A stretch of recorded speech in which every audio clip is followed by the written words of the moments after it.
excuse me, on the left over here, we have individuals who are religious fundamentalists, religious fanatics, and this is the expression, RT-PCR, real-time PCR expression of the VMAT2 gene. Over here, we have individuals. So let me complete. So over here, we have individuals who are not particularly fundamentalist, not particularly religious, and you can see there's a much reduced expression of this particular gene, the VMAT2 gene. Another evidence that supports our hypothesis for the development of this approach. What you're suggesting here is by spreading this virus, we're going to eliminate individuals from donning on a bomb vest and going into a market and blowing up the market. So our hypothesis is that these are fanatical people, that they have overexpression of the VMAT2 gene, and that by vaccinating them against this, we'll eliminate this behavior. So we have some very, very remarkable data in this next slide. Here we have two brain scans. These are fMRIs.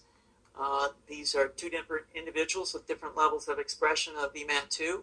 On top is an individual who's a religious fanatic, an individual, and we've repeated this numerous times, that has high levels of VMAT2. Now, this individual down here who had low levels of the VMAT2 gene, this individual would self-describe as not particularly religious. In each case, these individuals were read a religious text. This individual lit up the right middle frontal gyrus, shown here, and that's a part of the brain that's associated with theory of mind.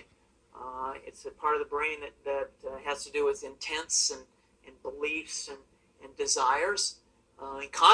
In marked contrast, here's an individual who would not particularly self-describe as religious, and when they're read a religious text, what you see is that this part of the brain called the anterior insula lights up. This is a part of the brain that's associated with disgust or displeasure on hearing something. Are you suggesting I take a CT scan with me when I'm evaluating people to determine whether to put a bullet in their head? So the data that I'm presenting here supports the concept that we're proposing, and I think that we would not propose to do CT scans or fMRIs on individuals out in the hinterlands of Afghanistan. The virus would immunize against this VMAT2 gene, and that would have the effect that you see here, which is it's essentially to turn a fanatic into a normal person. And we think that will have major effects in the Middle East. How would you suggest that this is going to be dispersed in the aerosol? Well, so the present plan and the tests that we've done so far have used respiratory viruses, such as flu or rhinoviruses, and we believe that that's a satisfactory way to get the exposure of the largest part of the population. Most of us, of course, have been exposed to both of those viruses, and we're quite confident that this will be a very successful approach. This is fascinating. What's the name of this proposal? Yeah, so the name of this project is FunVax, which is the vaccine for religious fundamentalism. And you have a proposal already?